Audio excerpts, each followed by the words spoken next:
Welcome to an End Time Talk Radio update. Hey, we have Sheriff Justin Smith now out of Larimer County, Colorado. Now, he's down there by Fort Collins, Colorado. Now, he is actually, I would say he's like a patriot. He is standing for my rights, your rights, and the rights of American citizens for their gun rights. You know, the things that a sheriff should do. Sheriff Justin Smith, thank you for coming on End Time Talk Radio. Hey, thank you, Barry. I appreciate the opportunity to talk with your listeners. Hey, you know, I heard you on Peter Boyle's on 710 here a few weeks back, and I understand that, you know, you are standing for people. In matter of fact, you have actually used your own money to fight against what the government's trying to do and take away gun rights in Colorado. Absolutely. My commitment is as deep as your listeners when it comes to understanding the need that we stand each inch of our ground, and not only Second Amendment, but all of our individual rights and liberties. And it was a little entertaining that a local newspaper was actually shot. That would mean my own time and dollars. But, you know, when I look at what our forefathers gave, what the men and women of the United States military have given in their lives, and peace officers and many others over the years to secure these rights, you know, anything that we've done is minuscule in comparison to that. Well, I'm excited that you have other sheriffs down there that are standing with you, so you're not just alone by yourself. Absolutely, Barry. You know, the way this came together was the Colorado sheriffs. We got wind this year as the Democrats took over control of our full legislature in Colorado, as well as the governor's office, and we got word, it came out pretty quickly after the tragedy in Newtown, that they had plans to politically exploit that tragedy for the gun control agenda. And we saw that coming. As sheriffs, we began to discuss how we would respond, how we should respond, and you know, became apparent from the get-go. And let me tell you, this is not a Republican-Democrat thing. This is just an American thing, and it's a sheriff thing. And sheriffs from both sides of the aisle, as well as independents, came together, and we actually have 55 out of our 62 elected sheriffs. Almost 90% of Colorado sheriffs came together after these laws got rammed down the throats of the citizens, and we contacted council. We got together with other people impacted. We filed suit against the state. We believed it was appropriate. We believe in using the form of government that our founders gave us to keep that balance, to protect those rights that were given to us by our Creator. Now, how can the American people, not only in Colorado, but nationwide, help you and the sheriffs there to stand? You know, that's an excellent question. The biggest way right now is to help us with the lawsuit. None of the taxpayers in our counties are picking up the costs for this. Our personal attorney, who I have to tell you is one of the best, if not the best, Second Amendment attorney in the United States, is giving them his time, but there are costs associated. The easiest way, number one, to keep up with what's going on, and number two, to help us financially, is to go to the website, www.coloradoguncase.org, and they can find out where the case is, and there should be a link on that page. Certainly, if they've got $5, $10, $20, $100, whatever they can give to help, we know we're essentially up against the billions of dollars of Michael Bloomberg. And so it's going to take, this really is, you know, average American citizens standing up, and we're standing up against a billionaire. So anything they can do to help, as well as spreading the message for everyone.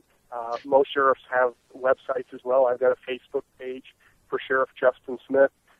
Keep in touch with us of what's going on. Help us spread the message. Colorado is really the canary in the mine on this. And we know that where they know on the western part of the U.S., where Colorado goes, they want to turn everybody else. The sheriffs in Colorado came together, and Barry, we simply said, this is our Alamo. This is the line in the sand. We can't let this go any further. If we do, it will be a matter of years, not even a generation, before rights and liberties that you and I and your listeners grew up with, a generation spot, the key will simply be wiped off of existence in the future, and we won't stand for it. You know, I really appreciate your stance. You know, I know that more Americans are waking up. They are taking a stand. I know sometimes it can actually make people a little scared because they've never done this before. How do you personally feel yourself? I mean, do you feel like you feel stronger inside because now you are actually taking a stand and you're seeing people stand up behind you? I think that's a good point, Barry. As sheriffs, we've always known we had a duty as law enforcement officers, but in the last few years it's become apparent that we really are the ones that defend the liberties of our citizens. And I can tell you, as these things came down, we certainly had people along the sidelines that shouted to us, you can't do this. Certainly there were gun control advocates that were in that camp. There were also a lot of people that shockingly stood on the fence and gave us the old political advice. Simply don't wade into this one. Mm-hmm. You've lost this battle. We couldn't afford to not be involved. And I can tell you what we hear from our citizens. Set the newspapers aside. They have their agendas. You talk to the average citizen, and most sheriffs are getting positive responses, about 50-1 to any negative responses. And once again, I've had plenty of people come up who said, I'm not politically active, I'm not a gun owner, I'm not a Republican, I'm a Democrat. But by golly, I understand rights and liberties, and I see what they're doing. And so for us, it really has not been that hard. We simply got to that fork in the road. We said, set politics aside, set personal careers and ambitions. It's never crossed the page of any sheriff I've talked to. We simply looked at each other and said, what is the right thing to do? When we look in the mirror at the end of the day or at the end of our lives, are we going to know we did the right thing for our communities? And that has really, really made it simple, Barry. We are put in a position that we are the ones who can speak for our citizens, and we have an absolute obligation to do it. And if we don't do it now, it may never get done. And as the momentum builds on gun control, if we don't stop it, it's going to pick up at a faster and faster pace. It's going to spill over the U.S. And we're going to find that after it's gone, the other rights and liberties will follow very quickly. There's a movie out there called Braveheart, William Wallace, and one of the quotes I heard him talk about was, men follow courage, they don't follow titles. And with that being said, you are a man. And I love what you're doing because, I'm here in Cheyenne, Wyoming. I'm just north of you guys, about 40 miles, according to Fort Collins. Do you find out that people here in Wyoming are supporting the Colorado sheriffs? That's funny, Barry. You're a few miles and yet a world away. Yeah. In the citizens of Wyoming haven't let something like this happen. But yes, the support, it's not been based on state boundaries. We've heard from all 50 states. We've heard from around the globe, people who have encouraged us and said, what they read is the things in the newspapers, and they read the continual trashing of sheriffs on a personal level in the opinion pages by certain people that control the newspapers.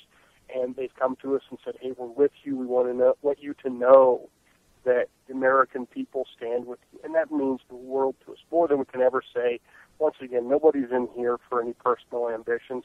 We have nothing financially to gain. We have, people said, do you have a career to risk? Well, we have a solemn oath to our citizens. Either we mean it or we don't. And we're here to prove that we mean it, and we will stand by the citizens all the way through this. Samuel Adams said that if you love wealth more than liberty, you are not our countrymen. And that's the thing, is we're finding a lot of inspiration, Barry, from founders, from words that were said, the things that your listeners know is, right is right, wrong is wrong, and that's timeless. Those don't change on time. And we really are inspired when we see, read the quotes that were made over 230 years ago. We're inspired. We're also inspired just to watch, how people have acted and the others that stand up. So, we're certainly believers that history repeats itself.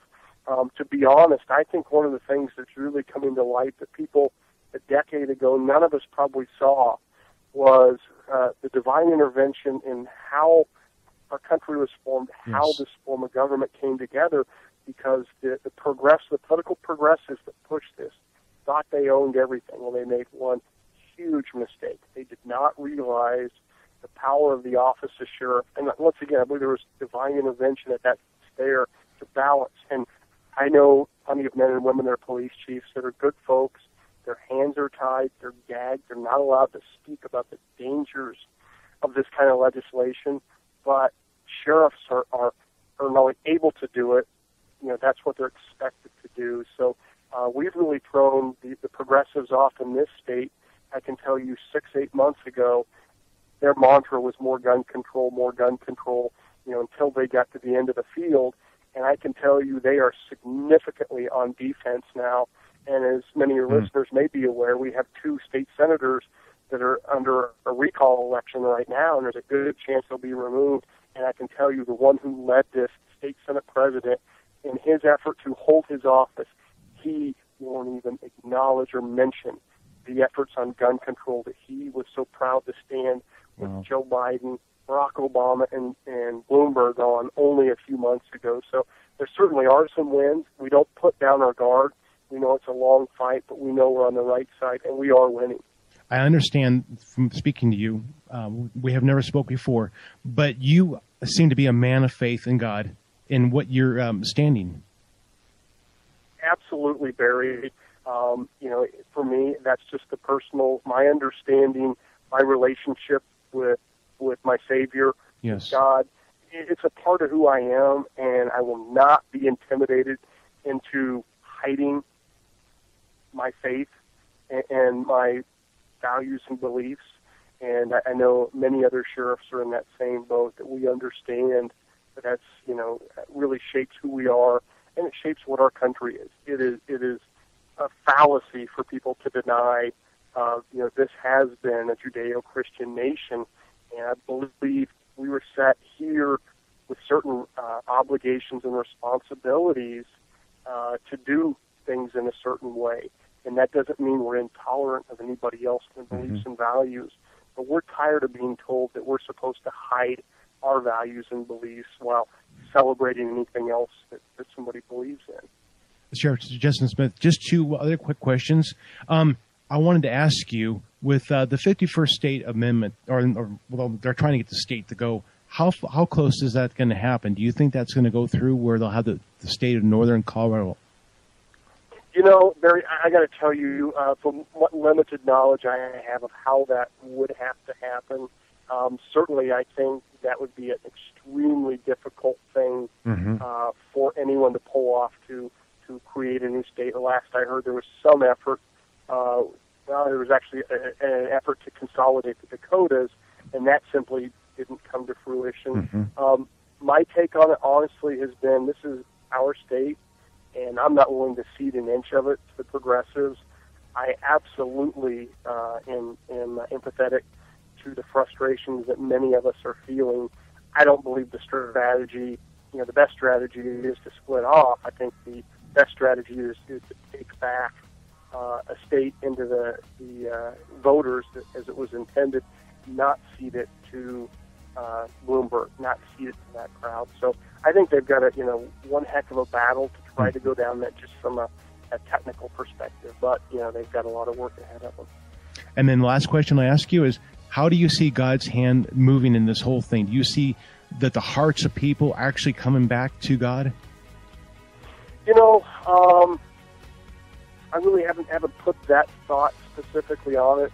I know any time that life is good, life is easy, it's natural human instinct to simply focus on our own desires and wants. And it's only in difficult times that we feel those threats that people tend to turn back to their faith, turn back to God. And I think we all know inherently, oftentimes, it's what we consider the worst times in our lives as far as difficulties that the best comes out. So I certainly believe that any time we're challenged, it brings us back to recognizing our dependence on our Creator. So without knowing specific details of how it's impacting people, I certainly see that as a general tendency. And oftentimes those are the things, and I think it's an intent. That's what brings people back. If it's too easy, we get self-indulged. Times like this that we're reminded you can't take these things for granted. These rights and liberties aren't something that will just continue on if we don't continue to fight every inch of the way for them. We have Sheriff Justin Smith, the sheriff out of Larimer County down there in Fort Collins, Colorado. Sheriff Smith, thank you so much for your time, and we'll be praying for you down there. Absolutely. Thank you, Barry, and I appreciate all the kind wishes and prayers of your listeners.